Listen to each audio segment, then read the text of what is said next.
Assalamu alaikum, everyone. Welcome back to another episode where we talk about the Hijab 30 Challenge by World Hijab Day. I'm your host, Ashley Pearson Hong, and I am here with Karina Clarke, a 37-year-old woman from the UK who took part in World Hijab Day on February 1st and had a great experience. And so she decided to take the Hijab 30 Ramadan Hijab Challenge just to spread awareness.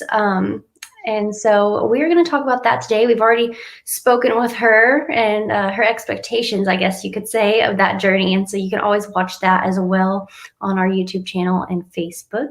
So welcome, Karina. Walaikum salam. How are you doing? I'm doing well. How are you? I'm good, thank you. I'm very good, thank you. Good. I'm so excited to talk to you this morning because I was able to follow your journey a little bit on Instagram.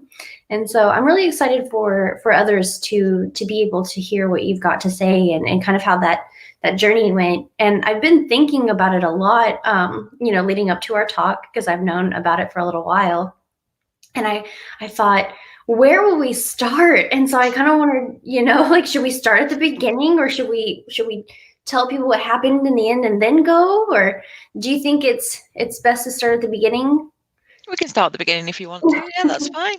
Yeah, I think you and I have a very similar journey in a way that we kind of, did the Hijab 30 challenge. And so whenever I tell my story, I kind of like to go week by week because I feel like sometimes that progression, there's a big change there. So when we talked about it, we talked about potential struggles, but you said you had a lot of Muslim friends and people at work, were pretty supportive. So tell me, how did that first week go when you were kind of adjusting to wearing hijab?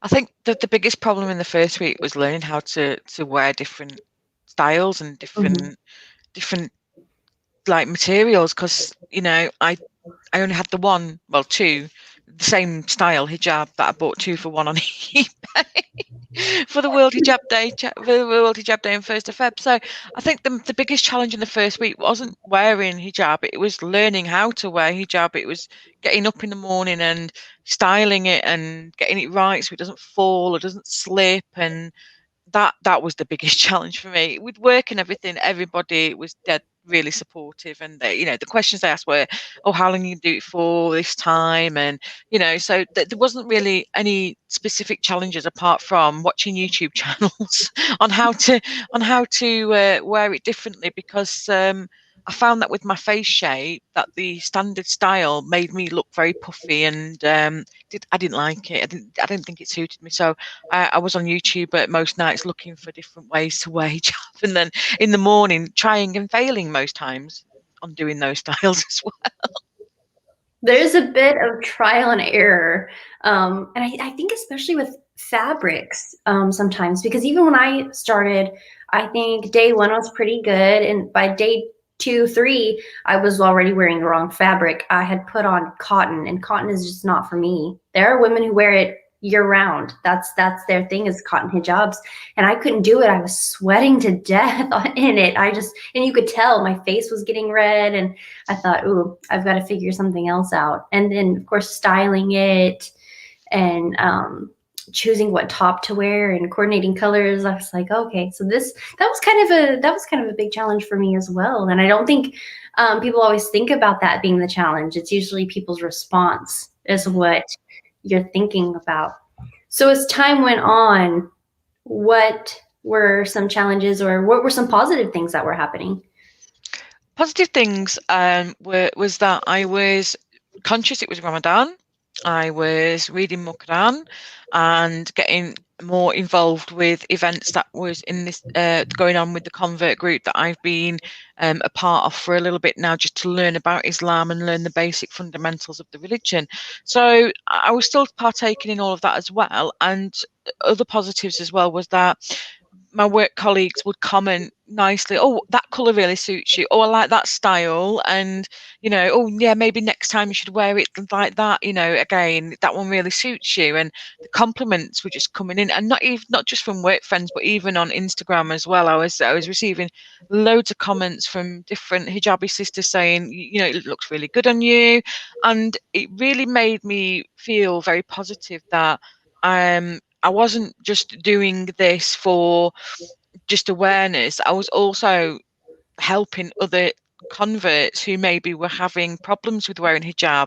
There was one girl that I follow. She actually decided for Ramadan to wear hijab to work, and she said it was because she saw me wearing hijab for 30 days that she decided to do that, and that was mind blowing that I'd had that influence on somebody who'd converted to Islam. It was just massive positives.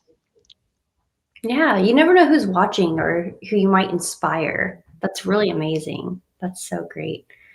Good. So I know that you faced some challenges as well, and I know that it was an emotional time. And it seemed like a lot of negative comments came from social media. And I think I've noticed a lot that Instagram is typically a more positive space, but Facebook and Twitter often draw in people who kind of spread a little more hate. So if you don't mind talking about that, can you tell us the challenges that came from social media? Yeah, of course. So my Instagram is connected to my personal Facebook. I like to try and keep Instagram and Facebook separate, just for different reasons. And when I was posting on my feed, that would then automatically post to my Facebook, and I wanted that to happen because I wanted my local friends and family to know what I was doing and to see that I was doing something for a really good cause. That the secularism that's going on in the world today, it needed to be spoken about. And some old friends of mine that I'd known for many years came with that standard rhetoric of it's a cult. I shouldn't be making people aware of this cult, that I am a terrorist sympathizer, that me wearing hijab is oppressive to women, and many other, the same sort of rhetoric you get from a lot of Islamophobic people. And the majority of the time, these comments were made because they weren't aware. They had the same kind of, I mean, in the UK, there's a very famous right-wing extremist called Tommy Robinson, and they had the same sort of knowledge that he would spit out by trying to make people hate Muslims and Islam. And that's what I was facing, and it actually really hurt. But what hurt the most was the fact that if I took the hijab off, being a white British woman, I wouldn't get that kind of response. I wouldn't, if I posted any other picture on Facebook of me, I have that privilege of being British and white, that I wouldn't get that response. That's what hurt more. And even though I try to educate and I try to be calm and try to show people that, yes, you're entitled to your opinion, but when you're being hurtful towards people and when you're being hurtful towards a religion that is peaceful, that, if you actually read the Quran and read these parts that you're referring to with regards to wearing hijab, if you read the full context, in fact, the hijab, or the actual covering yourself or being aware of your modesty, starts with the man. And it's the man who has to, look after his modesty and modesty towards women by lowering his gaze. And they didn't, it's a case of they won't listen, regardless what you say to people. And in the end, I just thought, I'm not going to block them. A lot of my friends said, block them off your Facebook. And I'm like, what's the point? What's the point in blocking them when they're going to spread that rhetoric somewhere else? Let people see them for who they are. Let them see them for what they say. And, it's a free it's a platform for free speech, regardless of whether it's hateful or not. And if it goes against the guidelines, they'll get banned. It's as simple as that. There's no point in blocking it, because if you block it, then how are you going to make people aware that these people are saying these things? And you're only hiding the issue. You're not going to try and resolve the issue if you block them. And in the end, I actually stopped posting my stories on Facebook just for that simple reason. And a lot of my friends that wanted to follow my journey came over to Instagram and followed me on Instagram and followed that journey there. So I think it was just a bit of self-preservation, because there's only so much a person can take, regardless. And also, I didn't want to take it down for the simple fact that I want it to stay on there to show, to highlight that regardless of who you are, you can face hijabophobia, Islamophobia, just on social media, just for doing something that's for a good cause. It's really interesting, because I saw you talk about how you experienced negativity, and honestly, I was thinking it was coming from strangers. But it's crazy to think that, you know, it's people you know, because you never know how someone's going to respond. And I constantly think, when somebody likes my post or comments, or I just see one of their posts, I realize there's so many non-Muslims and old friends of mine that still follow me. And I, you know, in my mind, I'm always like, props to you for continuing and not saying anything negative. And I remember there were a couple of people who reached out to me in my life, and they are still my friends on Facebook, and almost try to convert me back to Christianity. And I was like, wow, you know, they messaged me privately.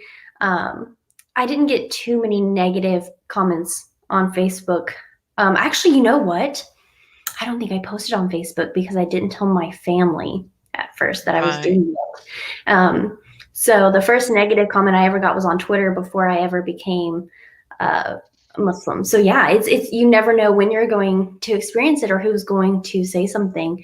And I did have a family member a few days ago speak very negatively about Islam. And I always have to remind myself that that comes from lack of knowledge, where they live, where they grew up, and how they were raised, that knowledge really wasn't available. And so it is good that you didn't block them, because you never know if you're going to post something that might make them stop and think and open their mind a little bit. Exactly. And I used to think that way myself, you know. I lived in a very small town in the northwest of England, and I used to think the same way as many other people do when you live in a predominantly white area where there is no you know, Muslim community, there are no kind of, you know, other ethnic backgrounds. You know, with the majority, you may see a couple owning a couple of businesses, but they keep themselves to themselves. It's not like where I live now in the Midlands in the UK, where there's a massive, you know, variety of ethnic backgrounds from all over the world, and some are Muslim, some are Christian, you know, some are atheist. You know, it's a massive mixture, and it's only when you are around these people and you see them for who they are that you realise, well, actually, I've been fed a pack of lies here. You know, I've been fed lies about these people who are inviting me into their home, giving me food as if I'm one of their family, and also helping me learn about their culture and their religion. And it is a massive eye opener once you go to a bigger city where there is a massive diverse of ethnic backgrounds and cultures and religions. And, you know, I look back on my youth and I think, I was like that. You know, I was like that, honestly. And I'm disgusted with my younger self for being like that. But then I think to myself as well, I didn't know any better. Why should I put guilt on myself when I didn't know any better? Yes, yes. And that's why I always tell people, I welcome questions. You know, people are often afraid to ask, you know, like, I hope I don't offend you by asking this. And I'm like, no, you know, there's a lot of people who just stare at you and they're making their own assumptions and they don't ask questions. They're never going to learn anything. So you might as well ask. Sometimes I think the questions are funny, you know, like, are you hot in that? You know, I'm like, well, you get hot outside, so I'm going to get hot outside, you know, during the summer too, type of thing. But it happens. So tell me, after you kind of got over that negativity hump of Facebook, I guess you could say, and you kind of stopped posting. How did your journey go from there? So I was invited at work to do a because we have a lot of Muslim staff at work that are very high up in my job. I work in the financial industry, so it's nice to have a big push on diversity and inclusion in my company, and it my managing director got wind of me wearing hijab for 30 days. He got in touch with somebody in the diversity inclusion team, and they asked me to write a blog for at the end of how my experience went. I also did a for my own department, did a small blog as well about me doing the hijab 30 challenge. And in there, I just put like you say, people should ask questions. And, a lot of my friends at work were like, well, I don't even know, what Ramadan's about. And they did a massive post about Ramadan. It's the first time in the company we'd ever seen this. Our COO, who is from, where is he from now? Oh, I can't remember. I think he's from Pakistan. I'm not sure. Maybe, it may not be. But he did a massive thing about, what food they eat at iftar and suhoor, and how they can't even have water. That famous phrase, not even water. And that some people will be fasting for 16 hours a day. So be aware of your colleagues if they are not performing as well as they should be. Please don't take offense to it. It may be a case of that they're fasting 16 hours and they could be having, because some people find it really easy, some people find it really hard as well. So I did that. I put some questions on there to ask ask your Muslim colleagues. I also invited everybody in the company to wear hijab for a day next Ramadan, fast for a day or two next Ramadan. Just have a go yourself, see how it feels. And I think that's important, is letting people choose to get involved and see what it's like for themselves. And the response has been amazing. The fact that I put a post up about the different types of veils and headscarves that women wear, like the niqab and the burqa and everything else, and people were like, "Oh, I didn't even know there was a different name for different ones," and then we're learning about it. And it's like very interesting, that you wore it for 30 days, and you've enjoyed it, and you've faced a bit of backlash from Facebook and social media, but all in all, it's been really positive, and that's been towards the end. That was my main focus, was not just putting my story on Instagram for the people who are following my journey, but I wanted to involve my work colleagues who have been there for me as well. And a couple of my work colleagues who've helped me out a lot have also reached out to me and said, thank you so much. I was getting emails of people I didn't even know in the company who work in different departments saying, wow, you're an inspiration. I don't want to be an inspiration in a way that I just want to spread awareness of what's happening in France and, now Switzerland and obviously in Canada. It's spreading, and we knew that it was going to happen. And I just want people to be aware that, women should have the right to wear whatever they feel, whatever they want to wear, whether it be modest, whether it be not modest, whether it be a headscarf or a burqa or a niqab or whatever.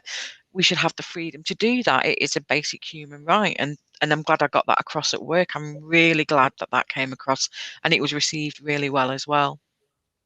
That's amazing that happened. It kind of sounds like it really took off once everybody caught wind that you were doing it, and then,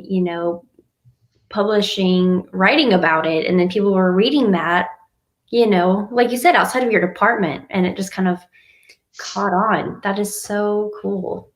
That's great. Wow. That's absolutely amazing. The whole time you're talking, I'm like, that is so cool that so many people were just like, yes.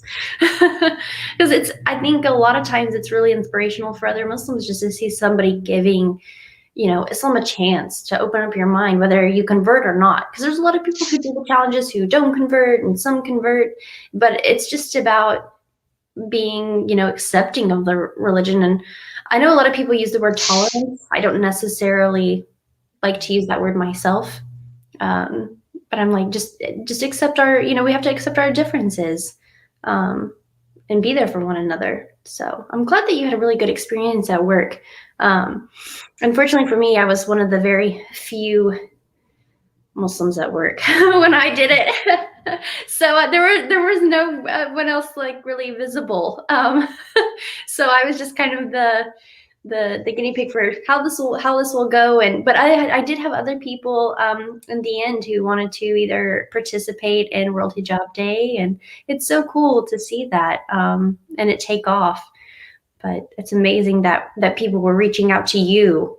I love that so much. So it sounds like things got better, and so there was an even more positive outcome after all that negativity. So other than, I guess, the struggles with the comments, because unfortunately that does take a very large toll on you sometimes, mentally. It's absolutely exhausting and draining. Did you ever feel like you were having like a bad hijab day where it was like a struggle afterwards? I know you said you had some days in the beginning where it was hard to wrap it. Did you ever have that toward the end? Oh yeah. Yeah. Oh yeah. You don't have bad hair days, but I'm like, you can have a bad hijab. You can have a bad hijab day. Definitely. I mean, I look at some of the pictures on the Instagram that I've taken. I think, gosh, I did not tie that right. Why did I wear it like that? But hey, I'm learning, and it is a part of learning. And it's just like when you learn how to put makeup on. Some days you're going to look like a raccoon, and some days you're going to look like a top model. Yeah. It's just one of those things. And I did have bad hijab days. I mean, there was one day I was at work, and I had it tied a certain way, where I had it tied at the side, and then I had it come round. Yeah. And it really started my migraine off for some reason, and I had to go to the toilet and just rewrap it, and just to do a different style, so it was just loose on my head and loose at the side. And that's the beauty as well, is once you learn, you can then just quickly nip to the toilet if it's not working.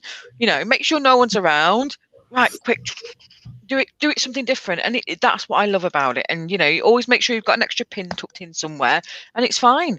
Learning on the go. But the wind and the rain as well can sometimes make your hijab look even worse than what it was when you walked out. And I think sometimes that you just have to go with it, don't you? You just have to stick with it and go, well, that's it. It's on my head. It's fine. Let's carry on. But apart from that, it was like I said, one of my friends took me to a place in Birmingham to get some chiffon ones, because it was getting warmer.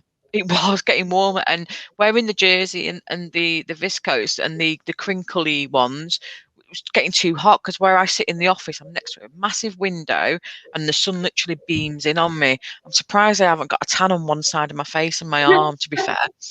And yeah, so she went, oh, you need some chiffon ones. They're really good for in the summer. They're really light. They're not going to sweat. So she took me to this shop. But I think it was about eight for a tenner or something. No, wait there, £6 for £10 or something. It was so cheap. I was like, oh, where have I been? Why don't people tell me these things? She went, well, if you're not Pakistani Muslim and you don't live in the area, you're not going to know. And I was like, oh, okay then. Well, I know now. And it was just learning all these different things, and meeting the community around the Stratford Road in Birmingham, which is very famous. And it was good, because even though I was having a bad hijab day, nobody even thought I was. And everyone still made me feel good. So it was all good. That's good. So when you went to the shop to buy more hijabs, was that during the 30-day challenge where they took you? Because when I did the challenge, at some point, I was like, I'm gonna have to buy some more, and I actually ended up buying an athletic hijab because I was going to have to do a 5K. Wow. And then I realized I was spending time and money on new clothes and scarves and things, and I was like, this was supposed to be temporary. But during your journey, you kind of feel this change happening, sometimes for people who, I guess, who end up converting, things change. And of course, this year, the end of Ramadan came with some, I have to think of the word. There were some heavy things happening in the world. They're still happening, unfortunately. So you never know how that's going to affect people too, who are kind of new to learning about Islam and taking these challenges, the fast challenge and the hijab challenge. So can you talk about that a little bit, and how you empathized with Muslims then, and how it affected your Hijab 30 challenge? Yeah, yeah. So excuse me if I do get a bit emotional, but I can already feel it because I could tell on your face, and I'm like, whew, I gotta like, I can feel it. Yeah. yeah. When I saw the images of what happened at Al-Aqsa Mosque, I actually had just finished reading my daily surah of Quran. And it was quite strange because it was the sort of, I can't remember what number it is, but it's the one about repentance, which was going on about, the non-believers and if they invade and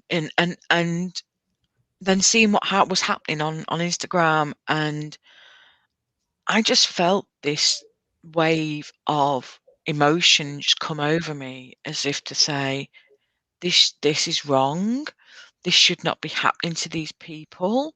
And, you know, I was putting myself in their shoes thinking, well, what if that was me? What if I got pulled out of my home? What if I couldn't go to my local masjid because it was full of police and they were saying that we weren't allowed to have our religious festival anymore? And it just came over me massively that this was important, that I felt this way, and that it was important that I acknowledged how I'm feeling. And I had a look in one of my other books that I've got in regards to feeling emotions in when you're learning about Islam and going through the Quran. And there was an excerpt in there about feeling for the Ummah and feeling for other Muslims. And if they're feeling despair, you will feel it too. That is not a sign that you are different or a bit weird. It's a sign you're connected with Allah and the Ummah. And it just all clicked. It was like a big moment where I was in floods of tears because of what was happening, literally in dire tears, thinking, this is wrong. Why is nobody standing up for this?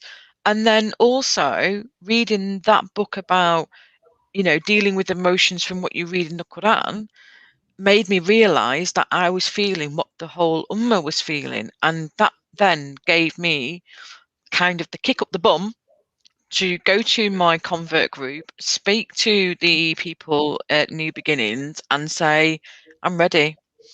I know now that I am Muslim and I'm ready to take my Shahada.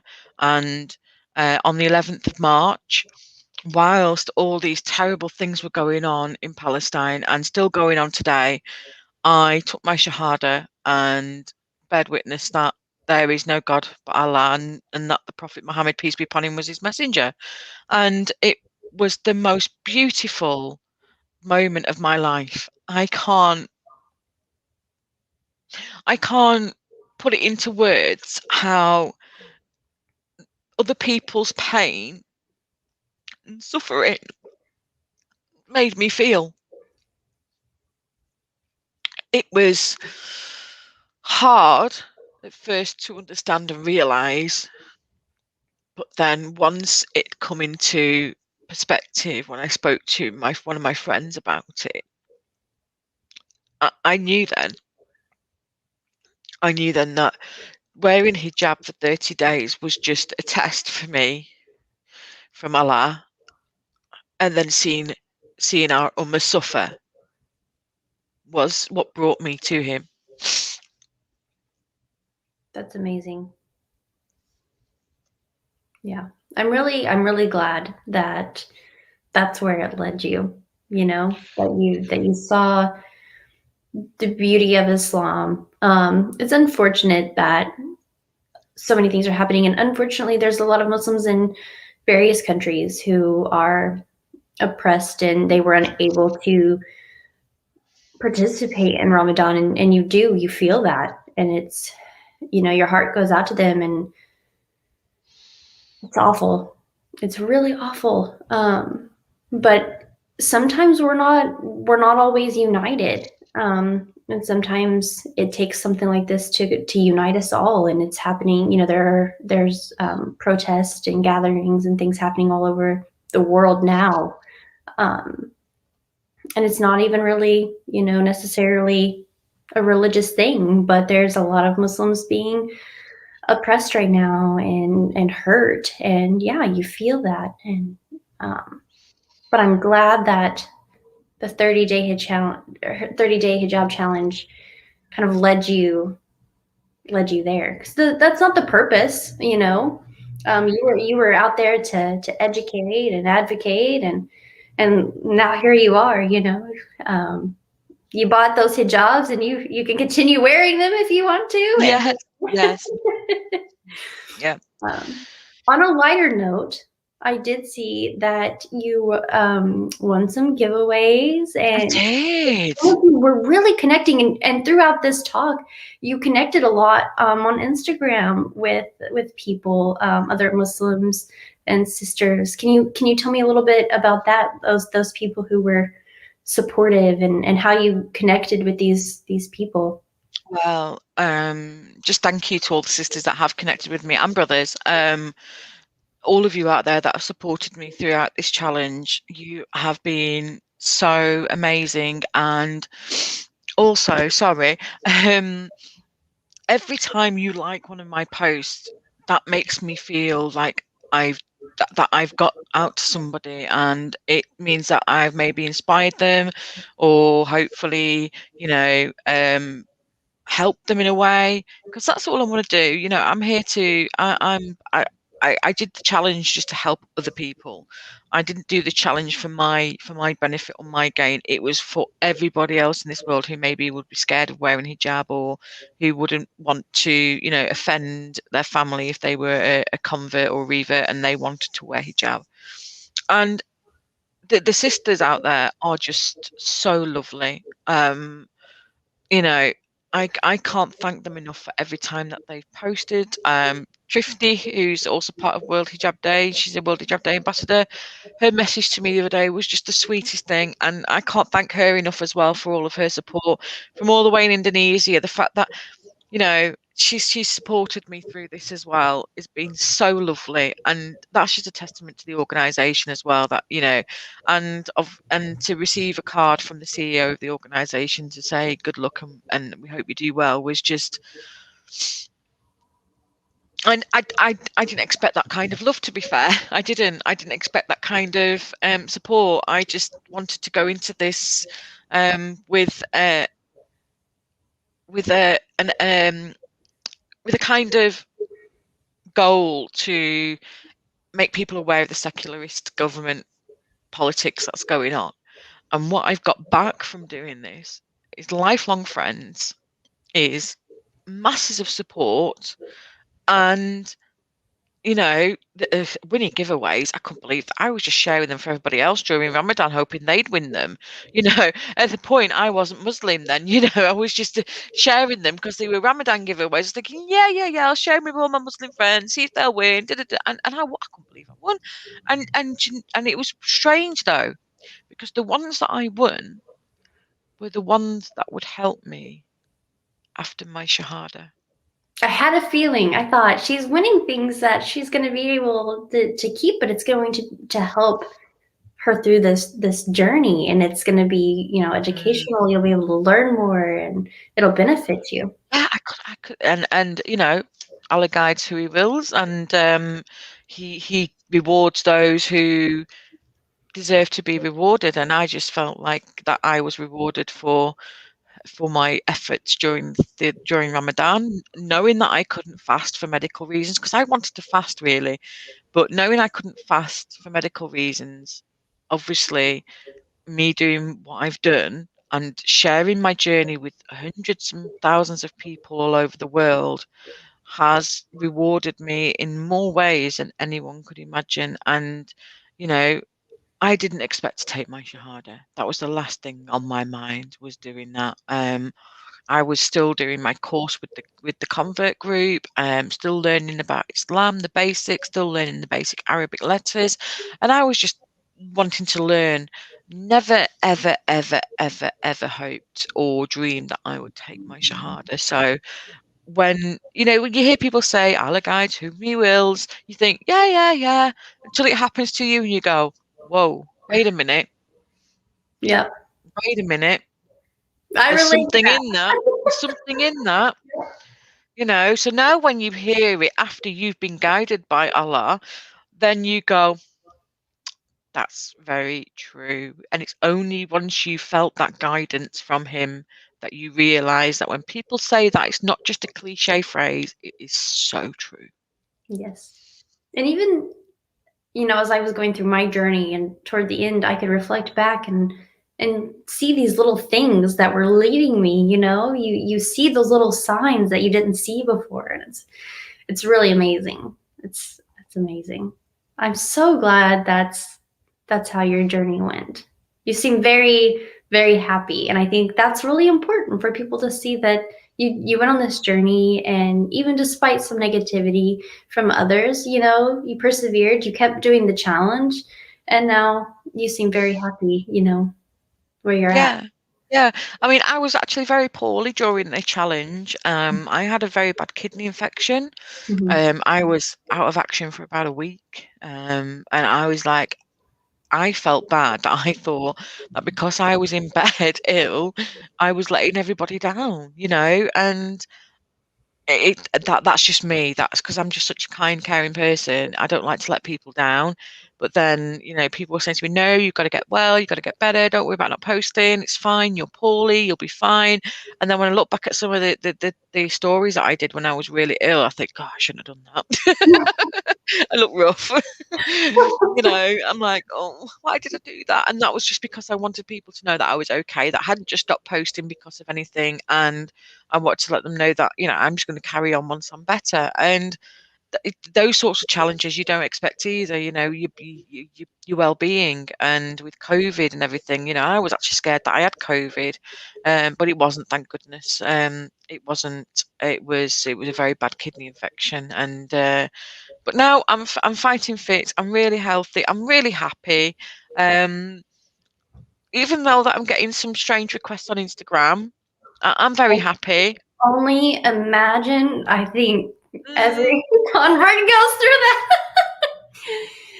Oh goodness, I can't. Unfortunately, I am just building my relationship with Allah at the moment. I'm not looking for anything else. So, you know, thank you for all the nice messages, brothers, but please, you know, Oh, no, I'm not looking for any of that just right now. I'm focusing on me at the moment. good to hear. That's good to hear. Is there anything else that you want people to know about your story? Is there anything that we've left out? Um, I don't think so. I think that it's it is you know, it didn't start just at, you know, the hijab 30 did this whole experience Right. started a long time ago when with the passing of my mum, and knowing that she is with Allah now, and knowing that, you know, I'm not alone. And I think that, like you say, you know, when you said these little things all fall into place, and it all, and that's the way I look at things at the moment now. I mean, if you're thinking about Islam or you're thinking about learning about Islam, just you know, don't think it's going to happen the same way for you. It's different for everybody, and I didn't expect this to happen to me. You know, you'll probably have this focus and thinking, no, no, no, I'm just going to learn. I'm not going to become a Muslim. I just want to learn about the religion. But you know, you never know what Allah has planned for you. You never know where He will take you and guide you. And just go with the flow. Go with it. It's a beautiful experience, and I just want people to understand that being Muslim isn't an easy thing either.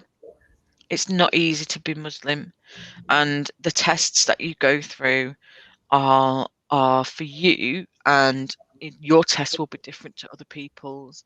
And you know, I'm just at the beginning of my journey. I've not even read the Quran all the way through yet. I'm still getting there.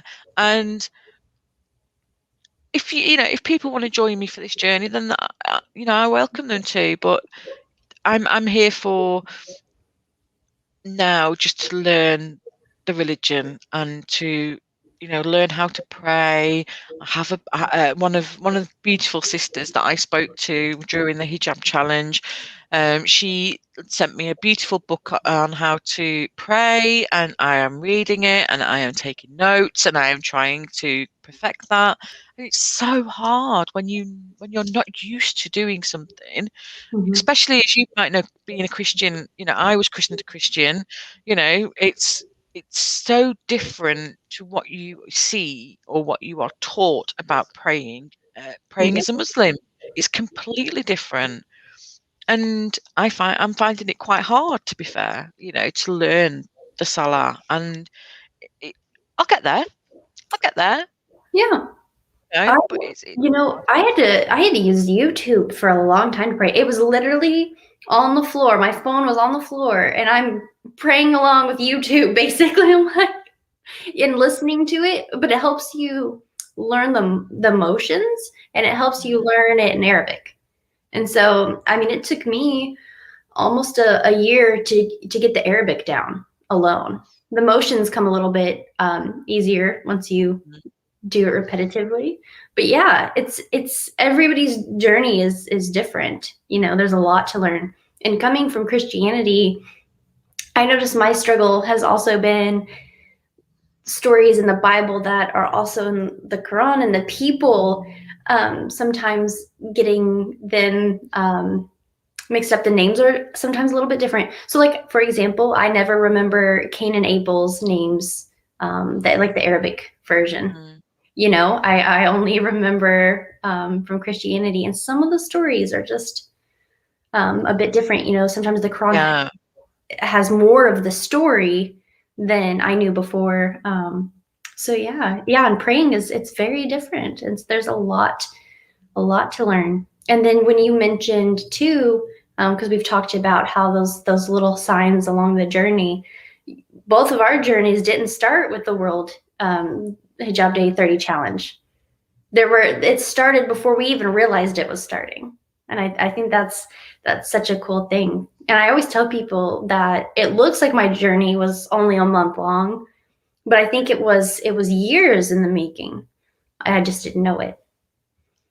So, and it sounds like that could be the same for you, Oh, definitely. And I'm up to the surah in Quran about Yusuf, and like that was one of my favorite Old Testament stories. And it's like you say, it's in the Quran, and I was like, wow, again, lots of things that you don't realize if you have been religious previously.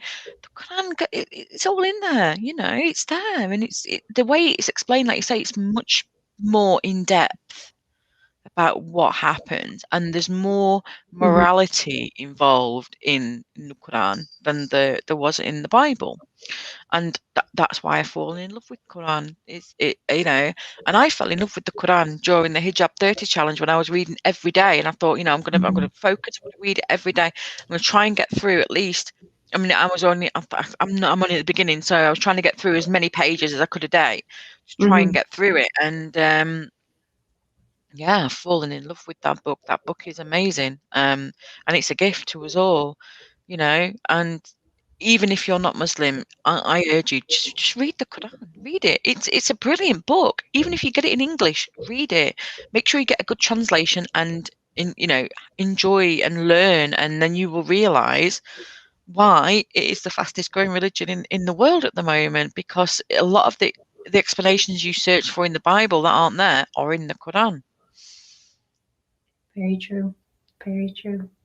Well, I'm so glad that it went well for you. And I'm glad that, you're learning. And there's, like you said, you've made some lifelong friends, and those people are to help you out. I think, I'm coming up on my 2-year mark in June. So, I mean, what's today? The 22nd. So we're nearly there. And when I think about it, it's like, it's only been 2 years, because I feel like I've been Muslim forever. But then it's like, wow, it's amazing all the things that you can learn. Of course, there's always going to be questions, and there's always going to be, learning things. I'm always asking my husband questions, because like I said, sometimes I'm like, well, this this is what we were taught in Christianity. How is it different? Mm. And so he's like, what? So he's learning some new stuff too. But it's really amazing. And people always ask me, questions about like, how did it make you feel when you converted? And I was like, peaceful. And made me feel at Mm. peace. That's often a word that I use.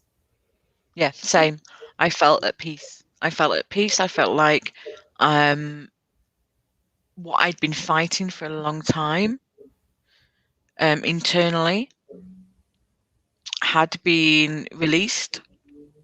And when I posted my video on Instagram about me taking my Shahada, um, majority of the people that commented were a lot of my friends from work. And the comments I've had is, wow, you are so brave to publicly announce that you are Muslim because of all the prejudice, of all the right wing extremist propaganda out there. You've decided to follow your heart, your own belief, and go on your own path and do what you want to do, which is outstanding. And it's those comments from people who are non-Muslims that mean more to me, especially when they've known me for many years. And also the sisters that have come back to me and said, wow, can't, welcome to Islam, and we're here for you. It's so humbling, so humbling. And yeah, I'm at peace. I'm happy. I'm learning, and I have a great community around me, and I am so blessed to have these people. Thanks to World Hijab Day organisation for doing this event, because if it wasn't for this event, and I probably wouldn't have met half the people that I have met on Instagram, I wouldn't have the community that I've got now. And I think that the organisation is brilliant. And the fact that now you have Muslim History Month, which is amazing, because I think there needs to be more awareness of Muslim history. I've just read a book called, what's it called now? It's not on the side there. It's a book about Islamic history from the Mhm. eyes of Muslims. Destiny Disrupted or something it's called. It's a really good book. And when you see it from the eyes of Muslims, or the people that were, living those lands in those times after the caliphates, and it's so surreal that history's been written and told to us in a way that gives us an agenda. When you read it from the other people's perspectives, you're like, oh, so that happened that way, did it? We never got told that. Mhm. And it's so inspiring as well. And yeah, I just think that what you guys do is amazing. You're all fantastic. The CEO, thank you so much, Nazma. She's absolutely an inspiration. Congratulations on her award as well. Well deserved. And just keep it up, guys. One day, hopefully, inshallah, I can help you guys out as well, and take part of other challenges that you may do. And I'll keep you forever in my heart, always, especially because you've helped guide me to where I need to be right now. Well, thank you so much. Yes. Nazma, she works very hard. She's a very humble person, but the initiatives that she puts out there, like Muslim History Month, it's needed. And she's got an eye for what we need, and she works day and night to make things happen. And World Hijab Day, I always tell people, like, I can't tell my story without mentioning World Hijab Day, and it's a huge part of my life. And then I started volunteering, and we always need people to volunteer and to help out, and it's really just a beautiful organization, and there's just so many people who are part of it. You mentioned Trifty earlier. Shreen, a lot of people have seen her. Shreen's amazing. Yeah, She's such a everything's lovely amazing. sister.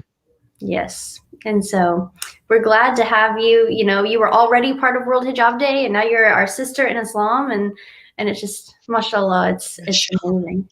So we're glad to have you with us. And I want to shout out to everybody who joined us today watching. I see comments from YouTube and Facebook. So thank you, everyone out there who joined us today. Karina, thank you so much for sharing your journey with us. It's a personal thing, and for you to share is amazing. So may Allah reward you for that. So I'm going to send us off by letting everyone know, if you're new and you don't know, we are on Facebook, YouTube, Instagram, Twitter. So our handle is World Hijab Day. We also have a website, worldhijabday.com, so you can learn more about all of the initiatives we're doing. You can apply to be an ambassador, volunteer, and of course, Muslim History Month, that is new this year. So that's for the month of May. So please, please go to the website and check that out. And thank you so much for joining us. And Karina, thank you so much for joining me once again. Thank you, Ashley. It's been amazing, as always. Thank you so much. Thank you. Assalamu alaikum, everyone.